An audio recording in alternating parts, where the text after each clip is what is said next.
C'est au moins déjà ça, merci beaucoup. Bon. Bonjour. Bonjour. Bonjour. Non, c'est bien. Mine de rien, ça fait longtemps que j'ai pas été debout ici. Amen. Ça fait peur. La dernière fois, c'était Noël 2023. Ça veut dire qu'on a sauté une année. Voilà, c'est bon. Vous allez bien? Amen. Vous allez... vous allez bien? Amen.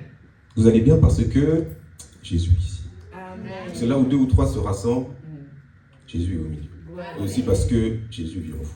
On va parler de ça un peu aujourd'hui.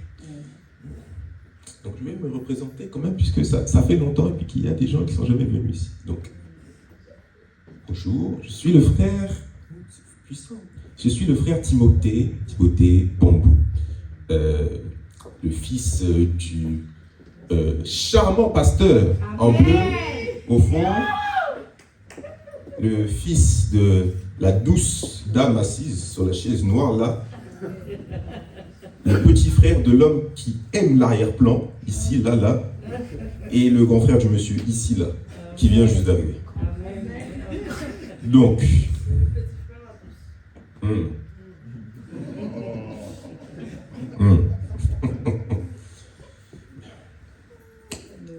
aujourd'hui, donc, culte dirigé par les jeunes, culte de Noël.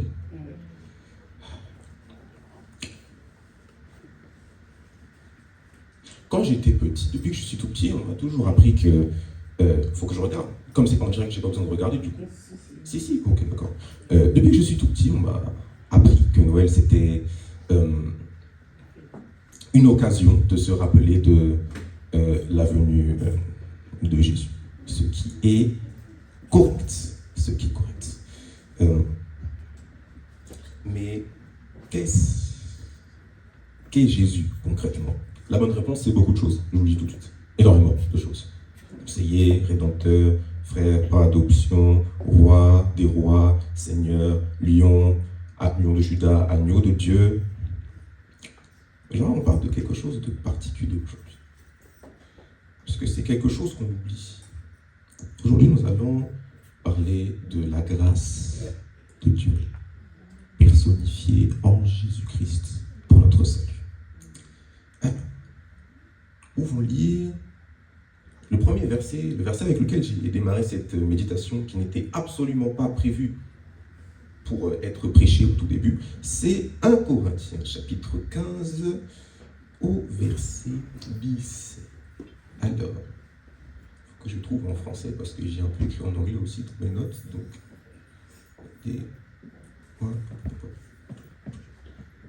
Alors, verset 10. L'apôtre Paul nous dit « Par la grâce de Dieu, je suis ce que je suis, et sa grâce envers moi n'a pas été vaine. Loin de là, j'ai travaillé plus que tous, non pas moi toutefois, mais la grâce de Dieu qui est avec moi. » Amen. Donc, au début, je me suis dit, la grâce, il y a une distinction à faire. La grâce, c'est une grâce. C'est un phénomène, un principe, un trait de Dieu, source de grâce. Une sorte d'énergie, un moteur qui génère plein de faits, plein de conséquences. Le Saint-Esprit m'a ensuite emmené dans Hébreux chapitre 4, verset 14, du verset 14 au verset 16. J'aimerais bien que quelqu'un lise. Qui veut lire? Jonathan, tu veux bien lire, s'il te plaît? Je te donne mon micro, ou il y en a un autre? Chapitre 4, du verset 14 au verset 16. Je lis la parole de Dieu. Ainsi, puisque nous avons un grand souverain sacrificateur qui a traversé les cieux, Jésus, le Fils de Dieu, demeurons fermes dans la foi que nous professons, car nous n'avons pas un souverain sacrificateur qui ne puisse compatir à nos faiblesses. Au contraire, il a été tenté comme nous en toutes choses, sans commettre de péché. Approchons-nous donc avec assurance du trône de la grâce, afin d'obtenir miséricorde et de trouver grâce pour être secourus dans nos besoins. Amen.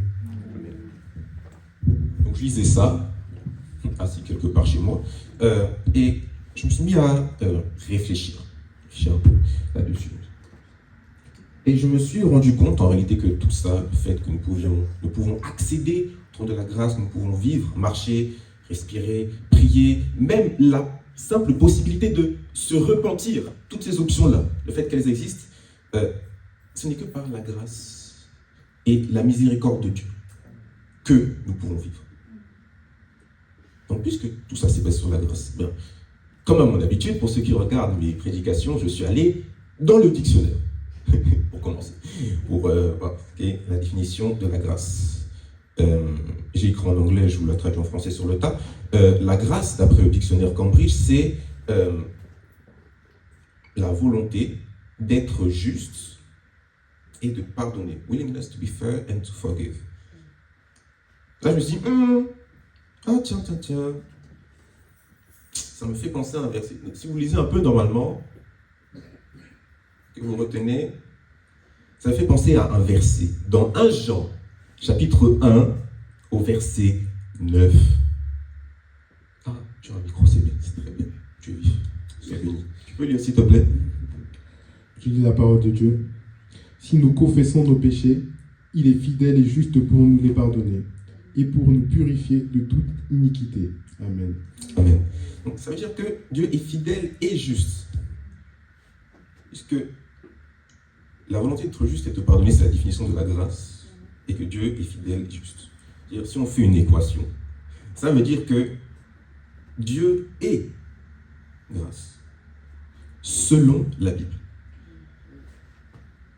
C'est très important à retenir.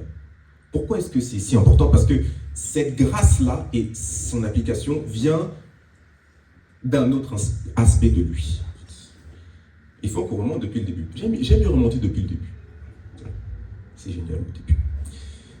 L'humanité a péché et s'est éloignée très loin de Dieu. Dans Genèse 3. Donc il y a une nouvelle force qui est entrée dans le lobby de la vie, dans le game, et cette force a travaillé jusqu'à aujourd'hui et œuvre toujours activement à nous séparer de notre Seigneur. C'est le péché. Dieu est non seulement grâce, mais aussi vie éternelle. Il a la vie éternelle. Et cette vie éternelle, il a très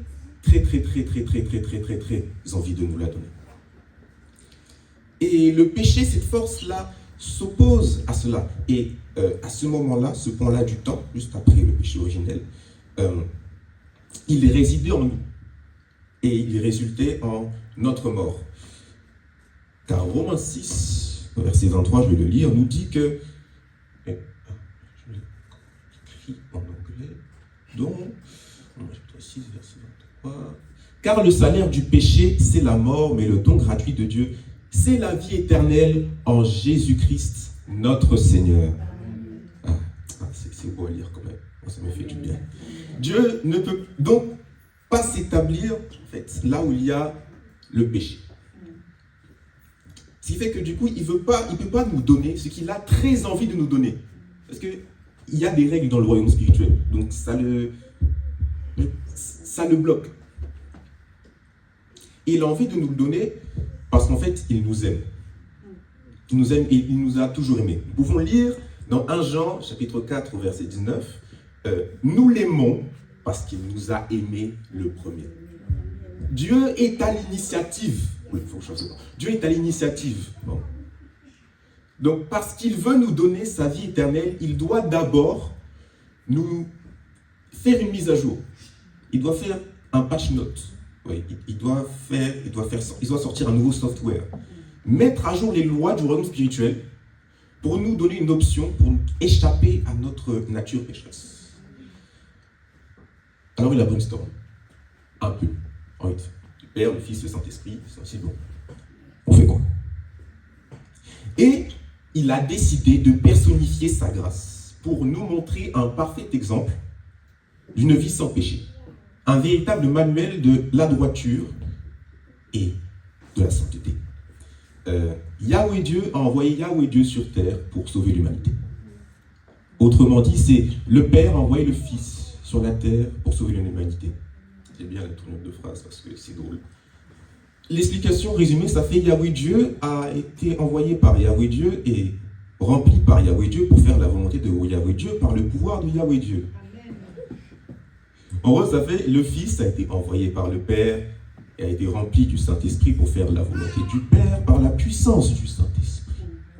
Ouais, la collégialité, trinité et unité, ça pourrait même faire le sujet d'une autre prédication que je vous ferai avec joie. Mais là, c'est pas le sujet. Mais c'est quelque chose que je trouve d'extraordinaire chez le Seigneur. Cette unité, il n'y a rien que le Seigneur fasse où il y a une des trois personnes qui n'est pas d'accord. Jamais. Ça, c'est... Pardon. Donc, c'est l'exécution de la plus grande réforme spirituelle jamais conçue. Le projet sur le papier, c'est laisser l'humanité accéder à la divinité de façon permanente.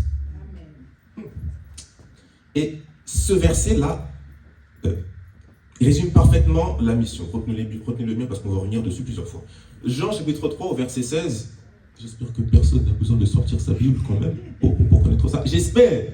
C'est vraiment important de laisser rentrer ça dans son cœur là, pour jamais oublier parce que c'est incroyable. Car Dieu a tant aimé le monde qu'il a donné son Fils unique, afin que quiconque croit en lui ne périsse point et qu'il ait la vie éternelle. Ouais. Donc si je prends le verset, vous voyez que de l'amour provient la grâce pour sauver, racheter et délivrer. Ainsi nous sommes donc sauvés par grâce. Ça veut littéralement dire qu'on est sauvé uniquement et uniquement parce que le Seigneur a envie qu'on le soit. Parce qu'il l'a voulu, le sacrifice à la croix, et qu'il le veut encore, parce qu'il agit encore en notre faveur. Il agit encore en notre faveur. La Bible déclare que Christ est mort, Romains chapitre 8, verset 34. Christ est mort, bien plus, il est ressuscité, il est à la droite de Dieu et il intercède pour nous. Je réalisais souvent, la première fois que ma mère a lu ce verset, j'ai fait « Oh, c'est cool ça ». Et rien ne peut changer ça. Rien ne peut changer ça. Et si je prends Romains chapitre 8, cette suite de versets-là, c'est aussi une chanson que j'aime beaucoup.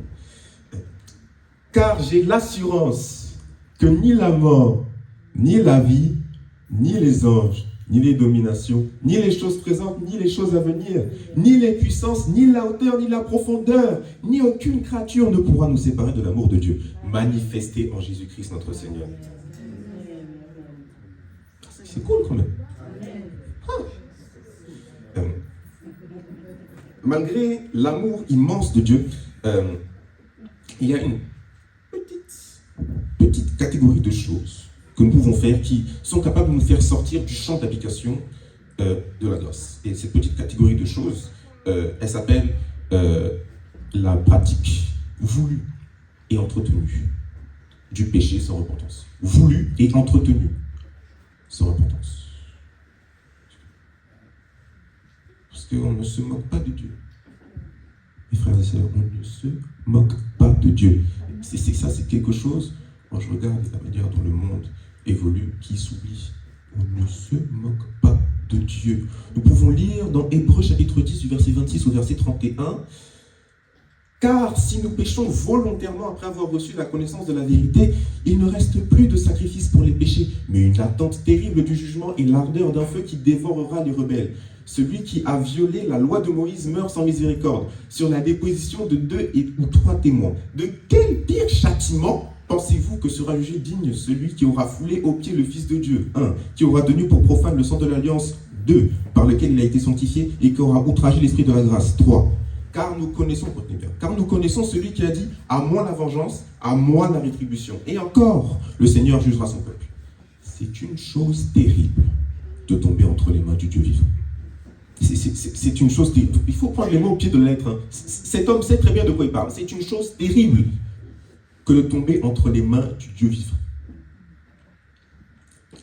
Retenons donc que la grâce vivante qu'est Jésus-Christ et qui est en Jésus-Christ nous a été donnée pour nous libérer de l'emprise du péché. Pas pour s'y vautrer en pensant qu'il n'y aura aucune conséquence à cause de cette grâce.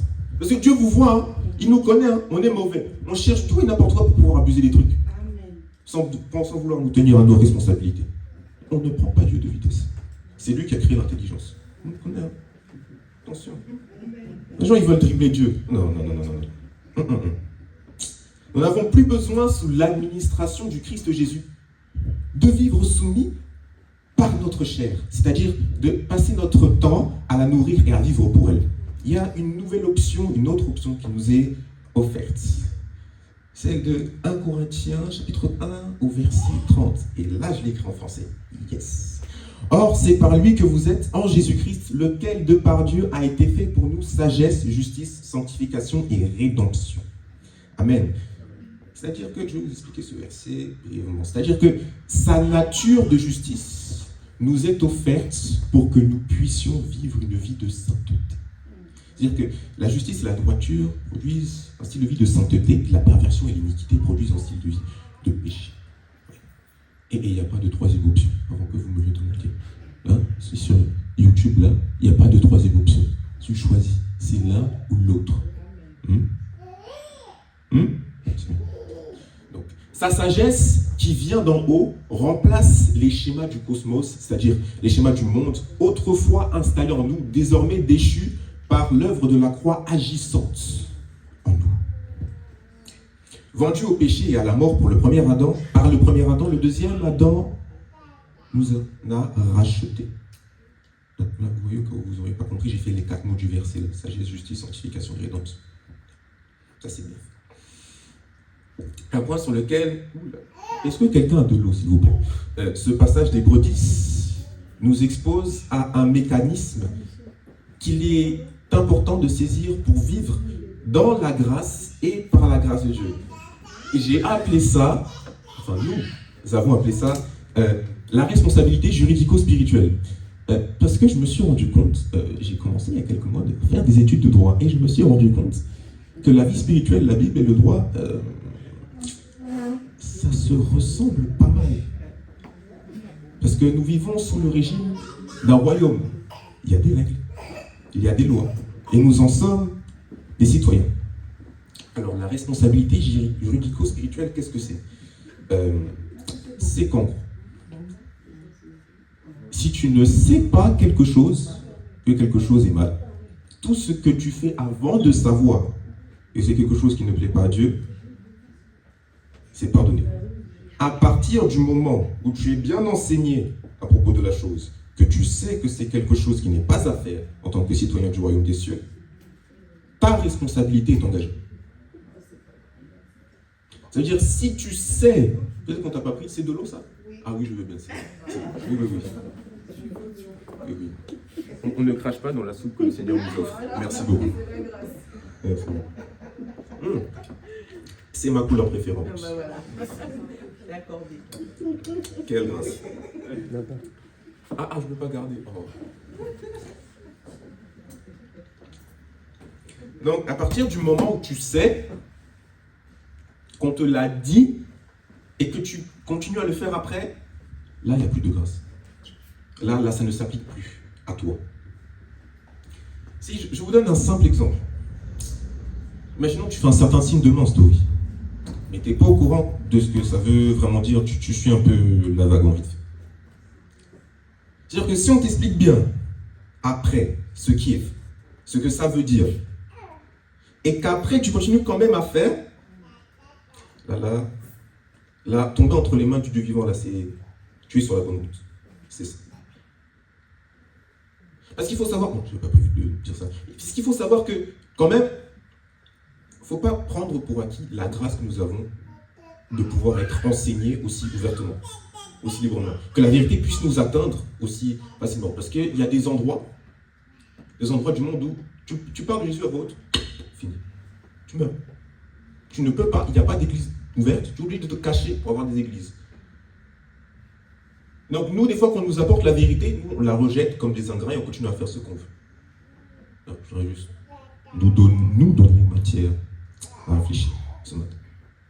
Vous allez en avoir de la matière pour réfléchir, je vous le dis. Ça ne fait que commencer. Nos vies doivent changer. Nous devons laisser le Seigneur Jésus-Christ changer nos vies durablement et complètement. Pas seulement en 2026, mais commencer au plus tôt. Dès maintenant. Donc, pour résumer, la connaissance dans un domaine augmente ta tangibilité à l'exécution de la justice de Dieu dans ce domaine. Même si ce que tu fais a de l'importance, tu ne peux pas obtenir le salut par tes œuvres. Ces dites œuvres sont censées, j'ai écrit en anglais, c'est consequential. Ces œuvres sont censées découler d'autres choses. Mais d'où est-ce que ça vient, à main levée? De quoi les œuvres sont censées découler?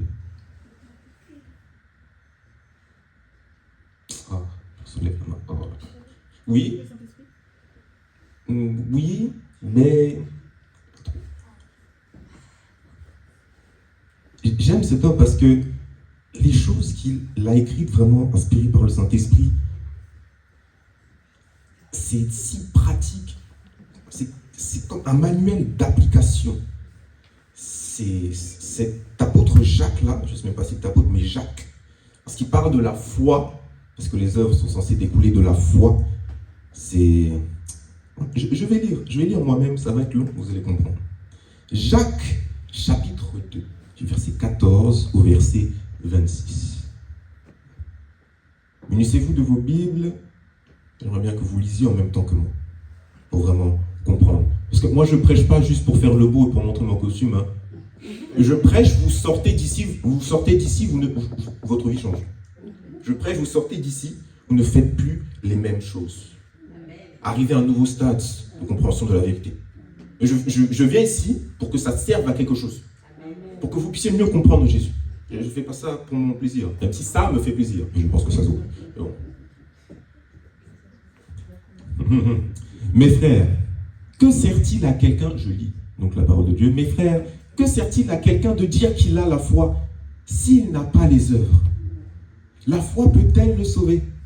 Si un frère ou une sœur sont nus et manquent de la nourriture de chaque jour, et que l'un d'entre vous leur dise « Allez en paix, chauffez-vous et vous rassasiez », et que vous ne leur donniez pas ce qui est nécessaire au corps, à quoi cela sert-il?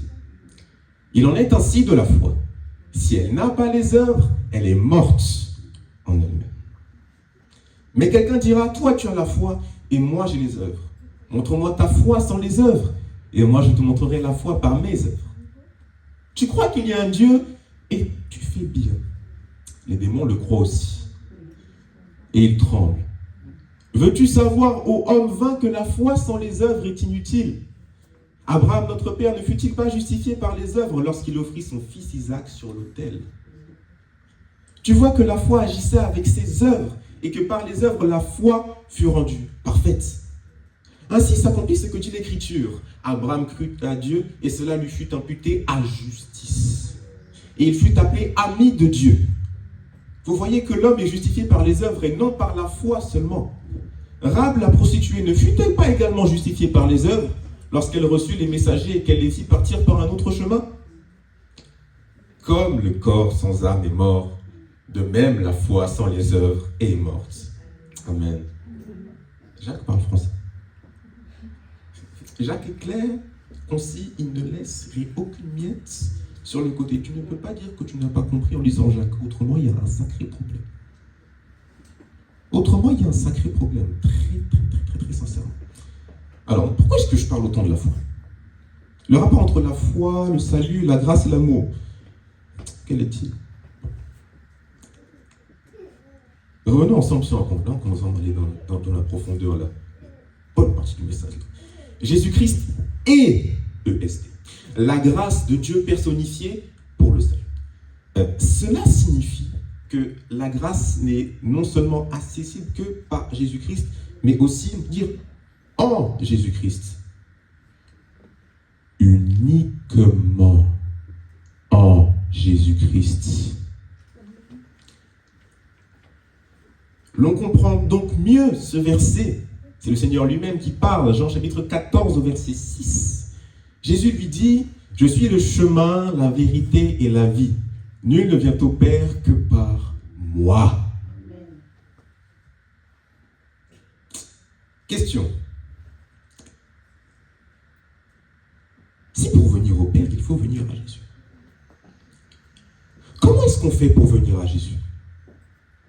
Vous savez, très sérieusement, quand je suis arrivé à ce niveau-là de la méditation, je me suis posé la question, comment pouvons-nous donc venir à Jésus? Parce que quand on lit ça, c'est légitime, hein, et quand on tient au salut de son âme, c'est une question que l'on se pose avec beaucoup de stress. Quand on sait tout ce que je viens de vous dire auparavant. Relisons bien, vous avez dit de bien de le retenir, relisons bien Jean chapitre 3 au verset 16. Car Dieu a tant aimé le monde qu'il a donné son Fils unique afin que quiconque croit en lui ne périsse point, mais qu'il ait la vie éternelle. Je relis à voix haute. Concentrez-vous sur les verbes conjugués, s'il vous plaît. Car Dieu a tant aimé le monde qu'il a donné son Fils unique afin que quiconque croit en lui ne périsse point, mais qu'il ait la vie éternelle. Je vais le lire en boucle jusqu'à ce que quelqu'un me lise la main et me pointe au verbe conjugué qui compte, le plus important. Car Dieu a tant... Oui. C'est pas celui-ci. Car Dieu a tant aimé le monde qu'il a donné son Fils unique, afin que quiconque croit en lui ne périsse point, mais qu'il ait la vie éternelle. Oui. Ah, c'est bien, maman Délie. La foi est le moyen par lequel nous pouvons accéder à Jésus-Christ et à la grâce qu'il est. Donc c'est croire, je lis encore. Croire permet d'accéder à la grâce salvatrice de Dieu provenant de son amour pour nous. Et l'aboutissement de notre foi nous permet d'accéder à la dimension transformatrice de l'œuvre de Jésus. Il y a notre dimension salvatrice, c'est-à-dire quand tu acceptes Jésus, tu es sauvé. Et bien ensuite, puisque tu crois en lui, que tu l'aimes, il y a des œuvres qui commencent à être manifestées et il te transforme. Donc d'abord, dimension salvatrice, puis ensuite, transformatrice. J'écris en anglais, Holiness is a grind. La sainteté, c'est un grind. C'est-à-dire qu'il y a des niveaux, des étapes. Nous devons avoir faim d'arriver à un niveau vraiment 1, 2, 3, 4, 5, 6. Vraiment regarder dans chaque aspect de notre vie, qu'est-ce qui glorifie Dieu, qu'est-ce qui ne le glorifie pas, qu'est-ce qu'il veut, est-ce que c'est lui qui voulait vraiment, est-ce que c'est moi qui voulais, ou est-ce que je me laisse influencer par l'ennemi. Donc vraiment, tout bien peser avec l'aide du Saint-Esprit, parce qu'on ne peut absolument rien faire tout seul, mais ça ce sera pour la toute fin.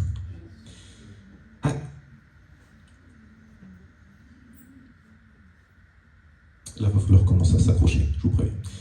Si la foi nous permet de vivre par la grâce, il paraît logique que le niveau d'application de la grâce dans nos vies soit proportionnel au niveau de notre foi. Je répète, si la foi nous permet de vivre par la grâce, il paraît logique que le niveau d'application de la grâce dans nos vies soit proportionnel au niveau de notre foi. Vous savez, je ne pourrais pas expliquer en mots combien d'aspects de nos vies il y a des choses qu'on subit qu'on n'aurait pas à subir si on croyait assez en la grâce de Dieu. Vous savez ça?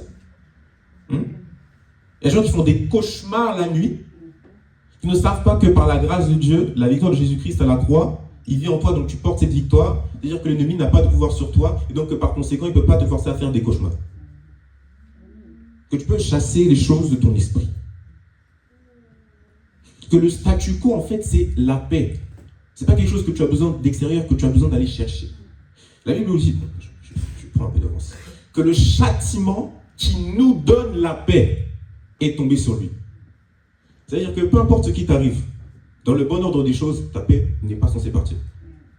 C'est-à-dire c'est pas le concert, pardonnez-moi, le concert, Alléluia. C'est pas le concert de Taylor Swift qui te donne la paix. C'est pas les escarpins qui te donnent ta paix, c'est le châtiment qui est tombé sur lui. C'est pas la P5.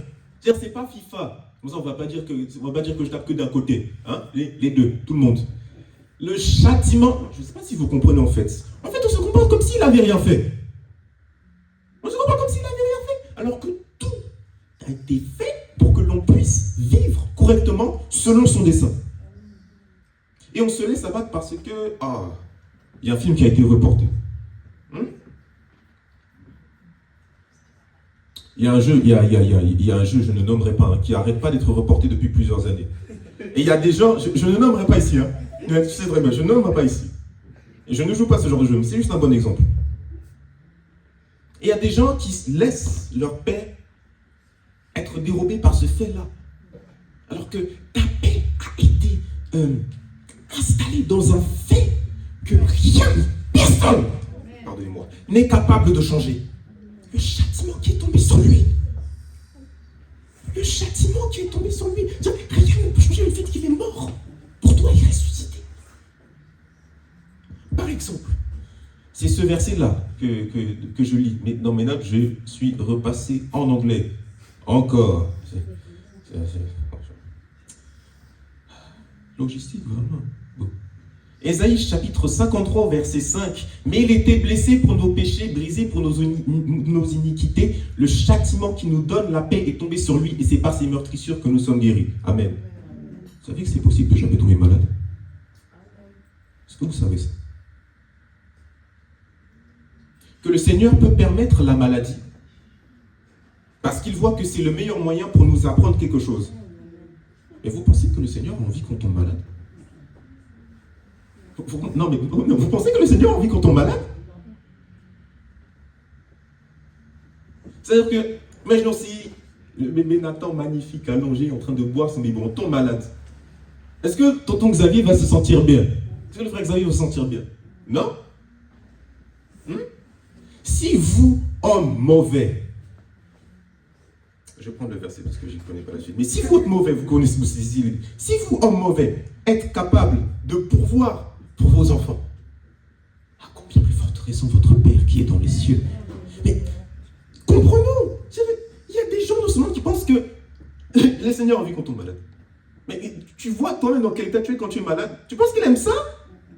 Tu penses qu'il aime ça? Quand il a recours à ce moyen-là, ça l'attriste. Mais il le fait uniquement parce qu'il sait que le bien que tu vas en retirer à long terme ira au-delà de la souffrance présente de la maladie. C'est la seule raison. Autrement, il s'en passerait bien. Parce que nous savons que Jésus nous aime, nous savons que le Seigneur nous aime, mais nous ne le comprenons pas. Il y a une différence entre savoir quelque chose et comprendre quelque chose. Je n'avais pas prévu de parler de ça. Le meilleur exemple de ça, pour moi, c'est le peuple d'Israël. Qui, lorsque l'armée d'Égypte est venue pour essayer de les rattraper, ont paniqué. Ces gens-là, ils savaient que Dieu était à leur côté. Mais ils n'avaient pas compris. S'ils avaient compris, ils n'auraient pas paniqué. Si la compréhension avait été assise dans leur homme intérieur, ils n'auraient pas paniqué. Ils ont dit, ça, cette armée-là, 15 milliards d'hommes. Bon, je l'exagère un peu, bon.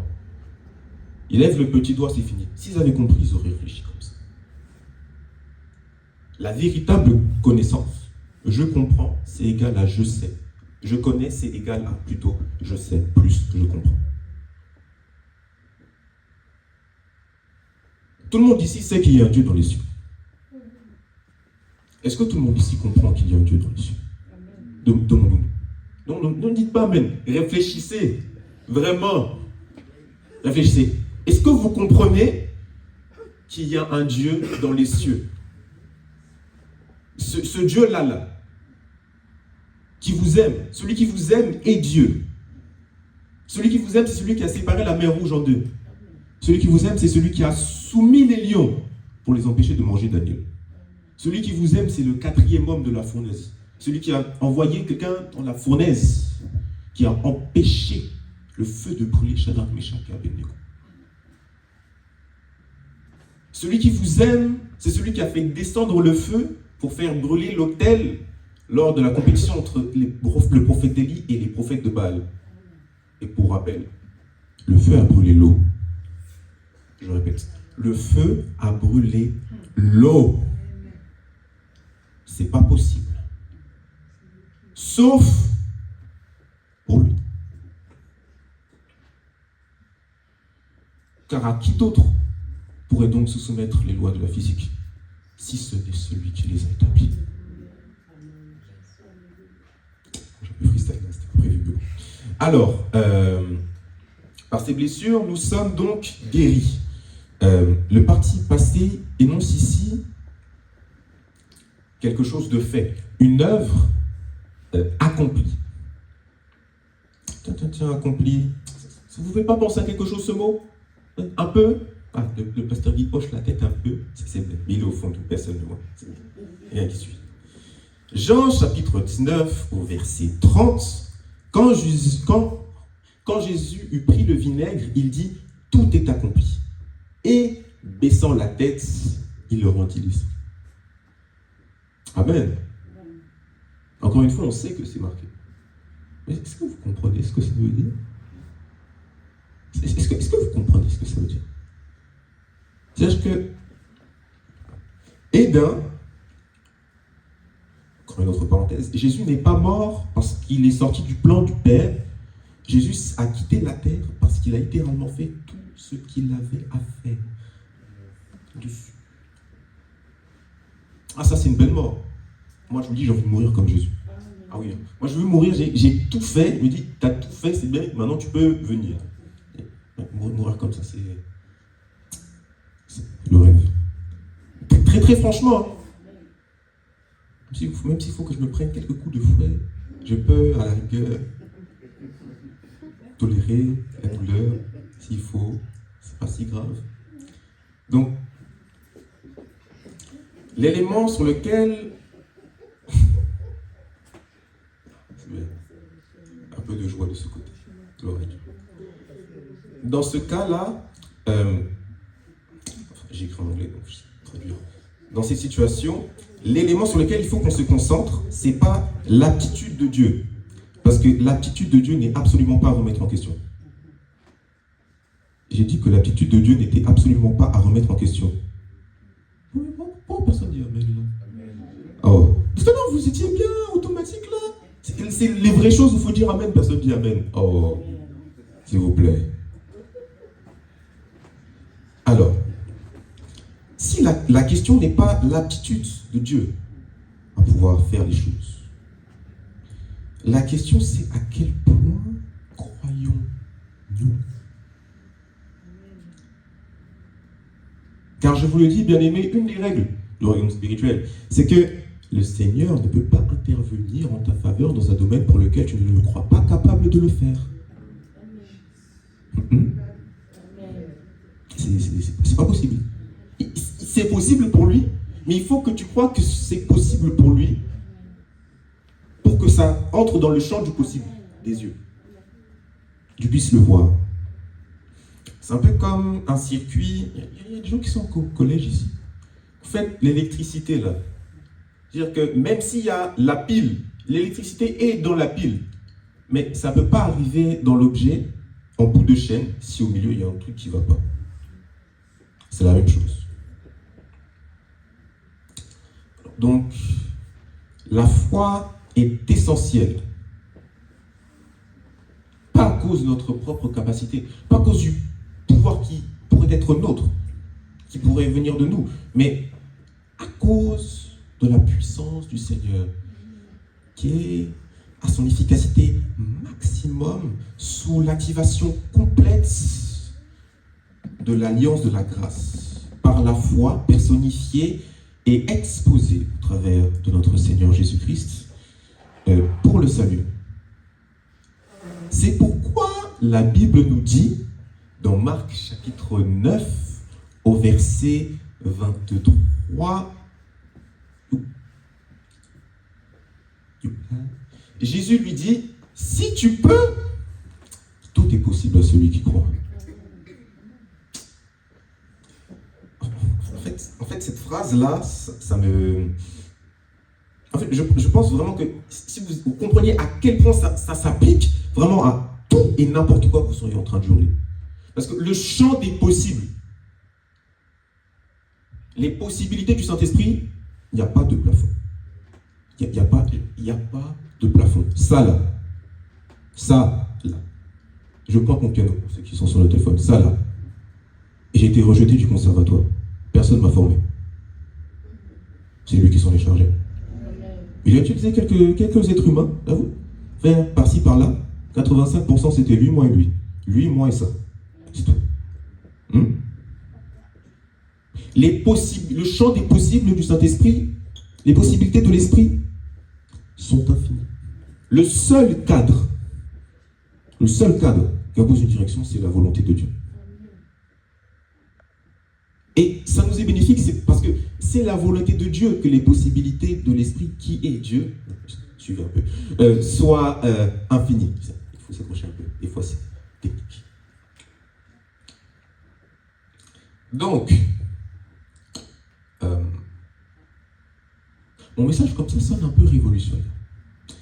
Ça paraît même presque inédit. Mais ça ne vient pas de nulle part. Et le Saint-Esprit m'a fait une petite pirouette. Je vous ai dit, on n'essaie pas de dribbler Dieu. Là, c'est lui qui m'a dribblé. On va lire Éphésiens chapitre 2, du verset 1 au verset 10. Normalement, si vous avez bien suivi, ça devrait vous faire quelque chose.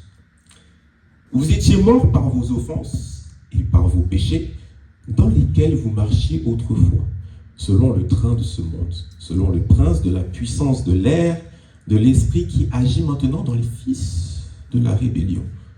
Nous tous aussi, nous étions de leur nombre et nous vivions autrefois selon les convoitises de notre chair, accomplissant, pardonnez-moi, les volontés de la chair et de nos pensées. Et nous étions par nature des enfants de colère comme les autres. Mais Dieu qui est riche en miséricorde, à cause du grand amour dont il nous a aimés, nous qui étions morts par nos offenses, nous a rendus à la vie avec Christ. C'est par grâce que vous êtes sauvés. Il nous a ressuscités ensemble et nous a fait asseoir ensemble dans les lieux célestes en Jésus-Christ, afin de montrer dans les siècles à venir l'infinie richesse de sa grâce par sa bonté envers nous en Jésus-Christ. Car c'est par la grâce que vous êtes sauvés par le moyen de la foi. Et cela ne vient pas de vous, c'est le don de Dieu. Ce n'est point par les œuvres afin que personne ne se glorifie, car nous sommes son ouvrage, ayant été créés en Jésus-Christ pour de bonnes œuvres que Dieu a préparées d'avance afin que nous les pratiquions. Amen. Ça vous fait penser à rien comme ça? Utilisez votre mémoire à court terme sur les 40 dernières minutes. Alors que j'étais en train de méditer, Saint-Esprit m'a envoyé sur ce passage et j'ai lu ça, je dis, attends, tu es en train de me dire que tu as fait faire à un autre gars ce que tu m'as fait faire et tu m'as quand même demandé de le faire encore. C'est-à-dire, pourquoi? Cette question-là, pourquoi? C'est une question... Ah oui, tu veux dire quelque... Ah ok. Cette question-là, pourquoi? Posez-la vous. Posez-la souvent. Très souvent. Parce que c'est en demandant pourquoi, et surtout en demandant pourquoi à Dieu, que vous allez arriver à le comprendre. Arriver à comprendre ce qu'il a envie de faire avec vous. Ce qu'il a envie de faire pour vous. Parce que des fois, il nous arrive des choses, au lieu de se demander pourquoi, de vraiment demander pourquoi, en attendant de recevoir une réponse. Pas de dire pourquoi en restant bloqué sur soi-même dans l'amertume, dans la frustration. Demandez pourquoi réellement en attendant une réponse. C'est en se demandant pourquoi réellement que les portes s'ouvrent. Tu reçois 50% de plus que ton salaire habituel. Demande pourquoi. Si tu agis dans la précipitation, peut-être tu vas essayer d'aller manger par-ci par-là, t'acheter de nouveaux vêtements. Demande pourquoi. Alors le Seigneur va te dire, il y a quelqu'un qui habite à 15 mètres, qui est sans abri à 15 mètres de chez toi, un frère en Christ qui souffre depuis 3 mois. J'ai décidé qu'il avait terminé d'apprendre ce que j'avais besoin qu'il apprenne. C'est toi qui vas l'aider à se réinsérer dans la vie normale. Demande pourquoi. Demandez pourquoi. Donc, par mon perso, j'ai demandé oui. Si je ne me trompe pas, dans Job, le nom pourquoi il a demandé pourquoi. Dans Job, Dieu avait depuis le nom pourquoi. Si je ne me trompe pas. Alors pourquoi maintenant on dit qu'il faut dire pourquoi? Oui, un micro, j'aime beaucoup cette question. S'il vous plaît. Ah, je peux. Ah oui, le mien, tu as raison, ce sera bien.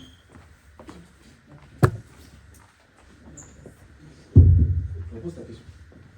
Si je ne me trompe pas dans Job, Dieu dit à Job de ne pas demander pourquoi. Maintenant, on nous demande de dire pourquoi quand quelque chose nous arrive. Pourquoi maintenant il faut écouter ici et quel choix il faut choisir entre Job, Dieu qui dit à Job de ne pas dire pourquoi, et quel choix on doit dire maintenant on doit dire pourquoi quand quelque chose nous arrive.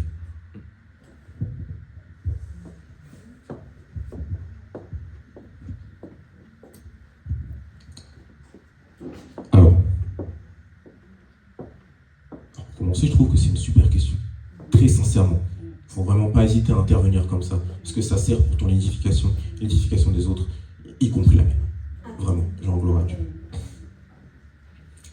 Pour commencer, il faut arriver à faire une différence dans l'essence du pourquoi. Il y a une différence entre rechercher la compréhension et entrer en rébellion contre quelque chose.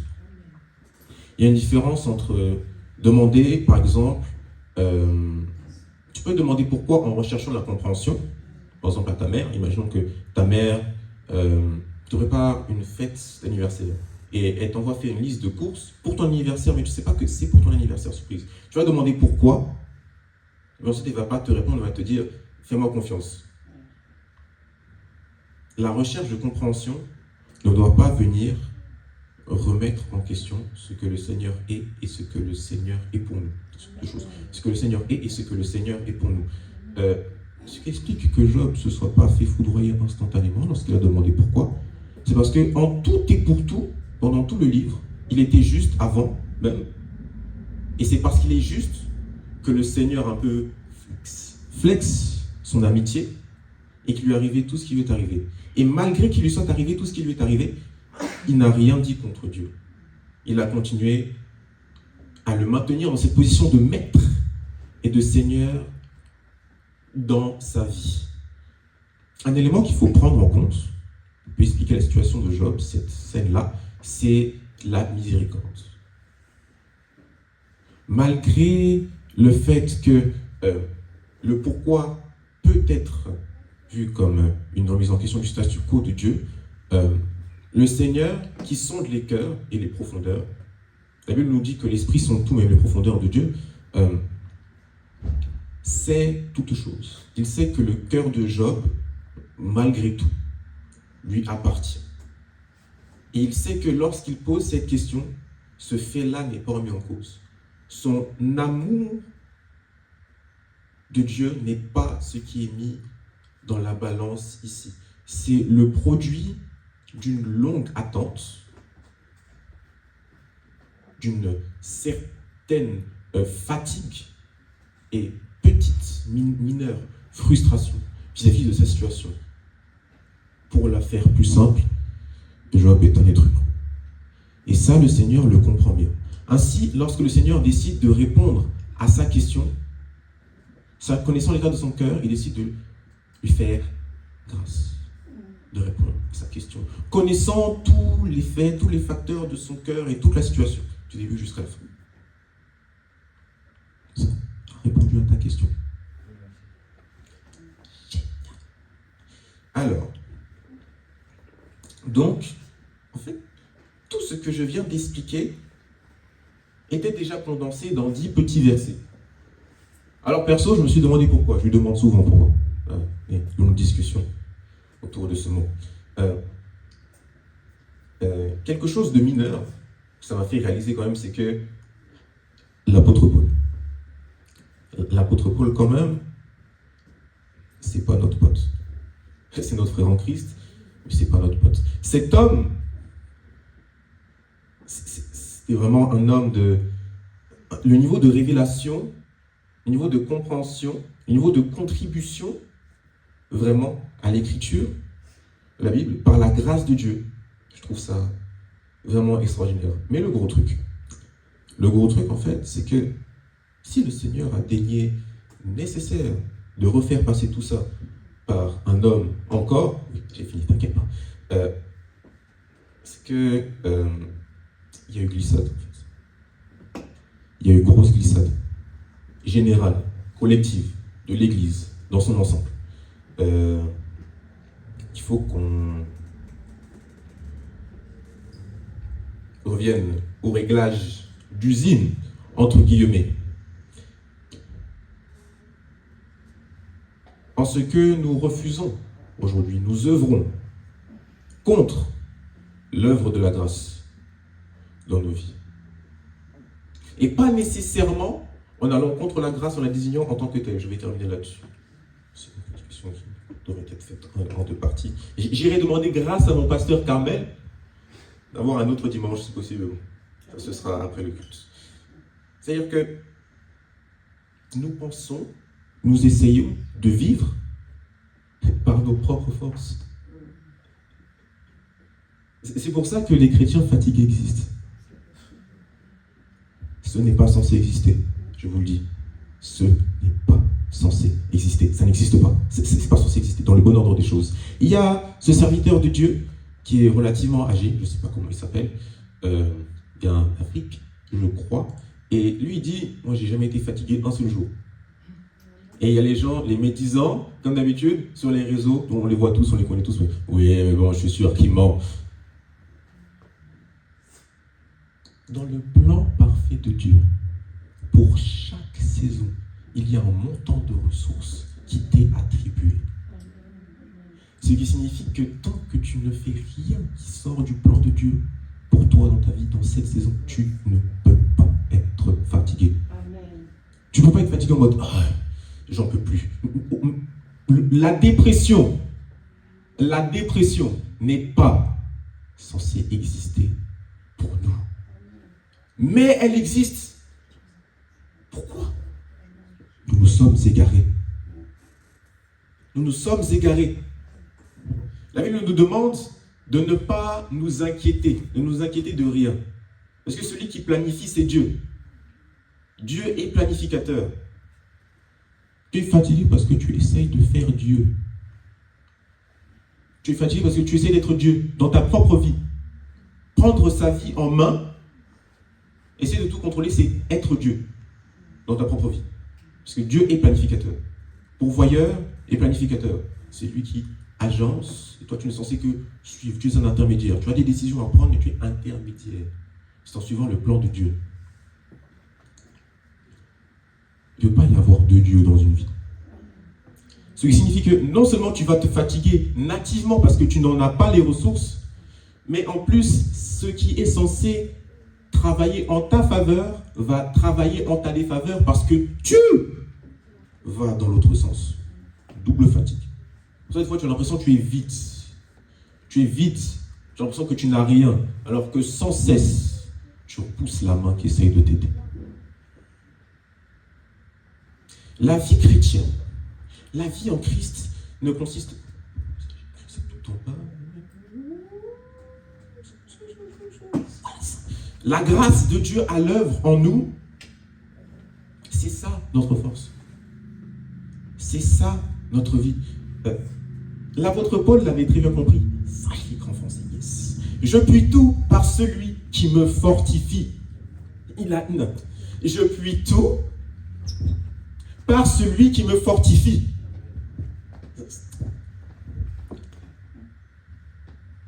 Ça veut dire que tu retires celui qui te fortifie, zéro.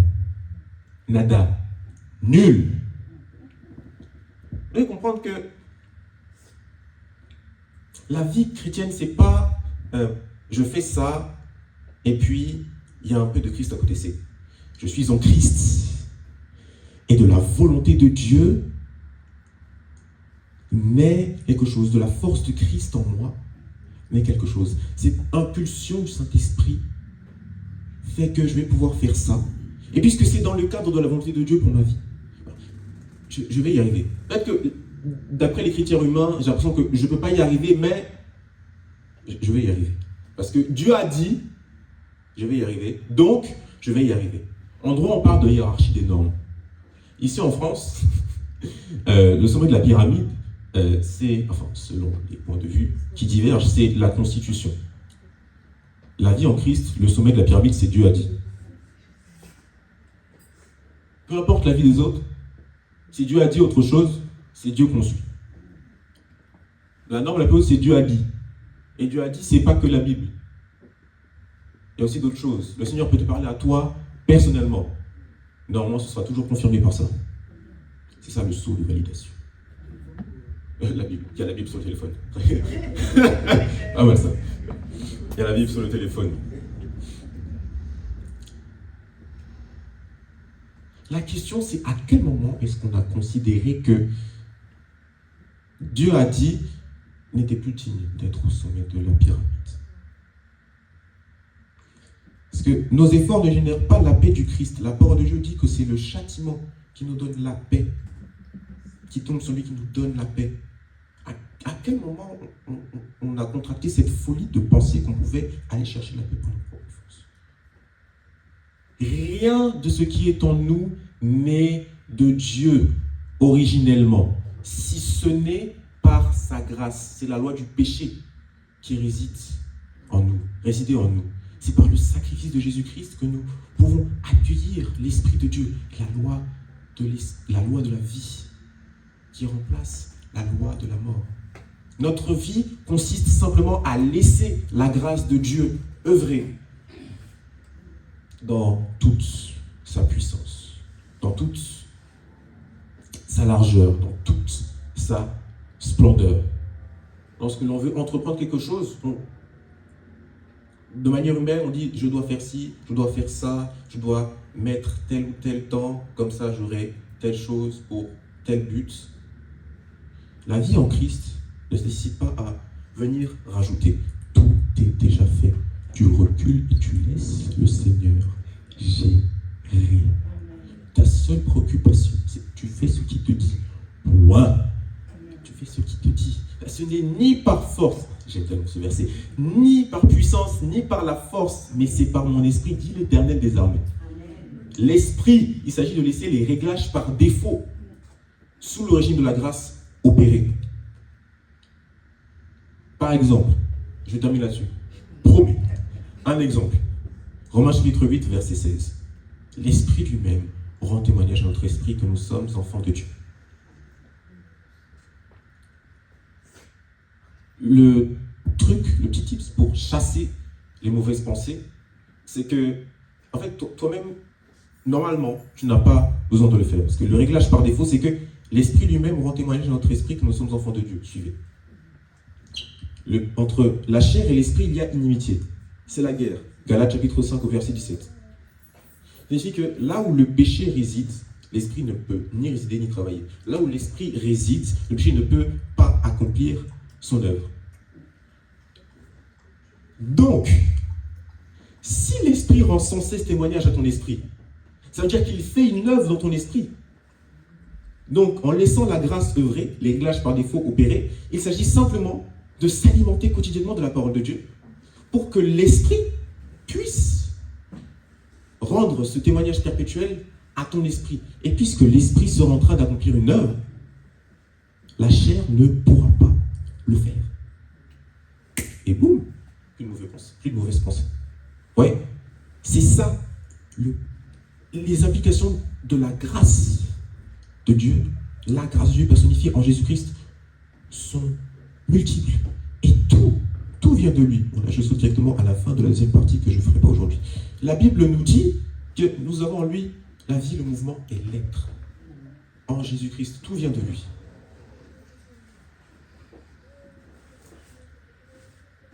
Donc, rappelons-nous-en, ressassons-nous ce fait et ne nous laissons, nous, je m'inclus dedans, hein, c'est à moi que le Saint-Esprit a prêché d'abord, ne nous laissons plus s'égarer par les voies de ce monde qui essayent de nous faire croire que, par nos propres forces, on peut faire quelque chose, qu'on peut évoluer sans Dieu. Non! C'est ce qu'ils veulent te faire croire parce que justement, c'est en Christ que tu es protégé. Tu sors de Christ, tu te fais déchirer. Massacre. Bon, je vais m'arrêter là parce que quand même, sur les verbes un peu morbides. Donc, en Christ, tout. Parce que Christ est tout. En lui, nous avons la vie, le mouvement, l'être. Tout vient de cette grâce primordiale, cette grâce originale. Eh bien, il suffit juste de croire, tu te repens quotidiennement, et puis tu obéis. Mais la vie est si simple. La vie est si simple. Tu crois, tu te repens quotidiennement et tu obéis. C'est tout. C'est tout. Ni plus, ni moins. Donc, il est 11h33. J'ai parlé longtemps, et par la grâce de Dieu, j'espère vraiment, que vous pourrez en méditer là-dessus, en rentrant chez vous, que vos vies changent. Parce que moi, je fais vraiment pas ça pour entendre mon beau français. C'est-à-dire que Dieu vous aime et je vous aime. Il faut que vos vies changent. Que vraiment, la vérité, vivez-la. Laissez-la vous transformer. C'est extraordinaire. Donc, je vais redonner la parole au modérateur. Soyez bénis. Soyez bénis. Soyez bénis et demeurez dans la conscience que vous êtes déjà bénis en Jésus-Christ.